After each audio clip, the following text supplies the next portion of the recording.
icyo wumva bikongeraho mu myizerere ufite? Bongewe mu by'ukuri sinabona ibyinshi mvuga, ariko iyo ngeze ahantu nk'aha numva ntangariye Imana cyane. Ndabyibuka nkiri mu murimo w'Imana mu gihugu cy'u Rwanda, nta nzozi, kuko njyewe hari igihe ntigeze ngira n'inzozi zo kuba natura mu murwa mukuru w'igihugu cy'u Rwanda. Icyo gihe numvaga imyumvire mfite, numvaga ntamerita kuba natura i Kigali. Mbese numvaga unkoreye nk'ikintu gikomeye ukantuza wenda nko mu mujyi wa Rusizi, waba unkoreye ikintu cy'igitangaza. Ariko Imana icyo nshaka kuvugaho ni uko twebwe n'iyo dusenga akenshi dukunda gusenga nabi. Impamvu dukunda gusenga nabi, urumva ko mbabwiye ko ntashoboraga no kubisengera kuba natura i Kigali, kuko nabaganaga naba nkoze cyaha bita kwifuza. Hari ibyaha twajyaga twihana ngo Imana ibare ngo kwifuza ngo ibitagira umumaro.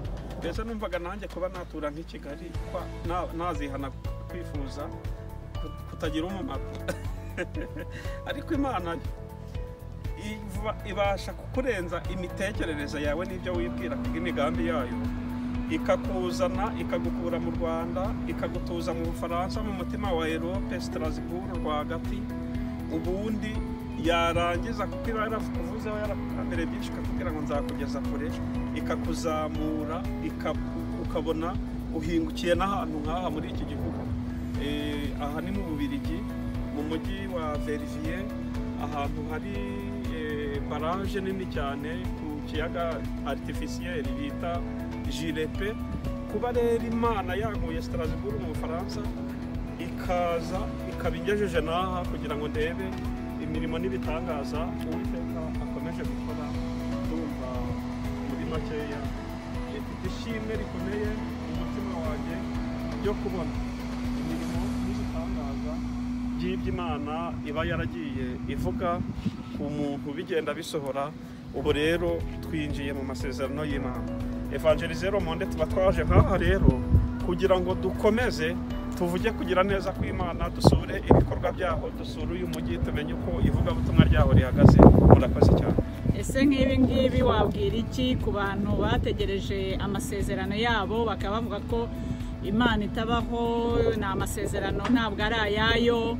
Wowe kumva yaragusohoreje amasezerano, ni iki wabwira abagitegereje amasezerano yayo? Hari ibintu bibiri umuntu ashobora kwibeshyaho. Ikintu cya mbere ushobora kwibeshyaho ni ukwibeshya ku Mana mwaba mwaravuganye. Ati gute? Ushobora kuba ufite ibintu wagiye ubwirwa n'abantu ukagira ngo ni Imana yabivuze, bikaba bitazasohora. Uko ni ukwibeshya kwa mbere. Ukwa kabiri ni ukwibeshya gukomeye umwana w'umuntu ashobora kugira, ko gutekereza ko niba Imana yavuze ishobora kubeshya. Ndagira mbabwize ukuri, ntabwo Imana yacu ibeshya. Ibintu byose ivuze irabisohoza, byanze bikunze 100% uko byakabaye. Ikindi noneho nshaka kuvuga aho gatoya, niba utekereza ibintu wabwiwe n'abantu ari amajwi y'abantu, ni urugero, ukaba se utekereza ko ahari ibintu wagiye wumva bitazasohora, ndagira nkubwire, wowe kora icyo bita positive attitude. Wowe ipositive ihanurire muri wowe shaka umubano n'Imana, ubundi winjire mu cyo bita amasezerano duhuriyeho twese. Ubundi hari amasezerano twese duhuriyeho, hari icyo bita imigisha ibonerwa mu gakiza k'Imana, nk'uko Imana yabibwiye Abisiraheli mu gutegeka kwa 2 ibice 28 ikababwira ngo nugira umwete wo kumvira Uwiteka Imana yawe, Uwiteka azagusumbisha amahanga yose yo mu isi. Uzagira umugisha mu mudugudu, uzawugirira mu mirima, uzagira umugisha mu mujyi no mu cyaro.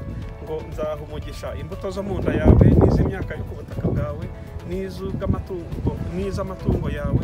Ngo nzakugwiza, uzaba umutwe ntuzaba umurizo. Mbese ngo nugira umwete akondisiyo ke ukomeza kumvira Uwiteka Imana. Wowe niba ushidikanya ku masezerano y'Imana cyangwa ku majwi wumvishe, wowe gira umwete wo kumva no kwita cyane ku ijambo ry'Imana no gushaka kuba inshuti y'Imana. Ibyo bwabyo ni umurage mwiza uzaba uri kugenda winjiramo, kuko hari amasezerano abonerwa mu gakiza k'Imana. Imana ibahe umugisha.